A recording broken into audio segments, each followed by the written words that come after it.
Friends, don't tell friends to get divorced. I recently talked to a couple of my standers or people new to standing, and they said to me, I'm really afraid of telling my friends that we've decided to reconcile. Because I have a friend that said, if you get back with John, I will never forgive you. Now, let's think about this. This woman or man has already been in a difficult relationship. Now, I'm talking about people. I've heard this several times, which is why I need to do a video about it. When we are going through difficult times in our marriages, we often need to find someone to talk to. Everybody doesn't want to pay for a marriage coach, marriage counselor. So they tell their friends. And you might be one or two friends that they consider safe, and they share what he's done, what he's said, what she's done, what she's said. And you've had to hear the gory details. I've already done videos saying how I'm so sorry that I encouraged my sister to divorce decades ago because I saw the problems. I didn't know any differently, and I've since confessed it. But here's the problem. When that same friend says, John and I have been considering reconciling, and you look at them and say, I won't be your friend. That's ridiculous. I won't support it, or any of those comments that goes along with that. Shame on you, because you will be judged for that. Your job as a friend is to encourage your friend. Your job, now we are not talking, if you've seen physical bruises on someone and you know that he or she is getting physically beaten, and I say that because there's a lot of lies about who's being abused out there. We throw the word abuse around when it's really just a mean spouse. I've done videos on that. There are a lot of that. I'm not talking about the true abuse. But even in those cases of true abuse where you say, okay, you guys want to try to reconcile, you're going to stay apart. Is he getting help for his abuse? I teach anger management. I've worked with former abusers. And yes, we are in a society that says you're innocent until proven guilty, and everyone deserves forgiveness or retribution or forgiveness. And we all say we want low recidivism. Oh, they get out of jail. They're going to have a good life. Oh, they fell back into it. And yet, we are so quick to keep the label on, oh, you're an abuser or you're an ex-con. We don't want them to forget their sins, but we want ours forgiven. So even though this video isn't about someone who's trying to reconcile with a former abusive person, I am throwing that out there because this happens. People who were abused will abuse 6 out of 10 times. So that abuser was one who probably was hurt in a childhood. But he or she can get help. And I've seen good turnaround.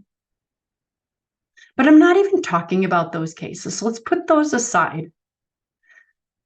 I'm talking about where your friend has said, oh, he said this and he said that, and she's done this and she's done. And your job is to lead them back. Your job is to say, okay, I'm here to support you. They know if their spouse was really abusive or not. Many of us exaggerate. I exaggerated. Many people exaggerate. Oh, my spouse is a narcissist. Oh, my spouse is abuser. Oh, my spouse raped me. I wasn't supposed to have these last kids. Oh, he raped you on child 3 and 4, but you had child 6, 7, and 8 naturally. So you chose to sleep with your rapist. Not buying it. Again, this video is for you, friends. You may be divorced. You may be in a bad marriage. And what we do is we like the theory of social proof. When someone else gets divorced because a marriage is bad, it gives us a little bit more validation for our divorce. Search yourself. Check your heart. Are you pushing your friend to stay divorced or get divorced because you are? Because if they reconcile, it's going to make you feel guilty that you didn't reconcile? Because if they work to have the husband of their children in the house with them and their children so that their children can be secure, Does that convict you? Because you still are saying that yours is bad? I just want to put this out there because these things happen and we are going to make an account. Remember, the Bible says we are going to make an account of every single word we speak. And you'll make an account to God when he looks at you and said, Sally was trying to reconcile and you stopped her.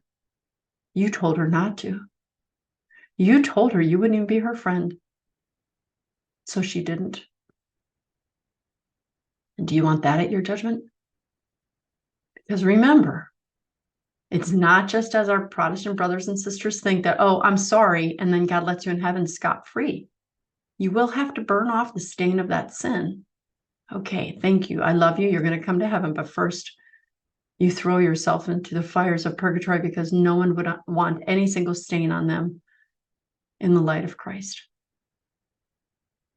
So please, when your friend comes to you and says, I'm considering reconciling, if you don't have anything good to say, like my mom always said, don't say anything at all. Listen. Pray for that person's discernment. Pray for their spouse. Pray that there's a change. Pray that there is a miraculous intervention. Because you know what? If you really believe in God and you say you believe in his miracles, prove it. Prove it. And get on your knees for that friend. Say, God, I want your miraculous hand to transform what used to be a horrible marriage into something good. I'll be there and support my friend. Help me to see if something bad is happening. Help me to be there for her, to guide her or him to doing your will. Guys, crosses aren't a bad thing. We don't like them, but they have benefits. They have benefits as in heaven. Just like the 10% of the money you put aside in your bank account. You want to spend it now, but you can't. So you're willing to put that aside because you know that later, when you do retire, it's going to be worth so much more. This is your heavenly retirement account. Now go out and encourage your friends. I'm Christine Bacon. Thanks for watching A Bacon Bit. And remember to live your life sunny side up.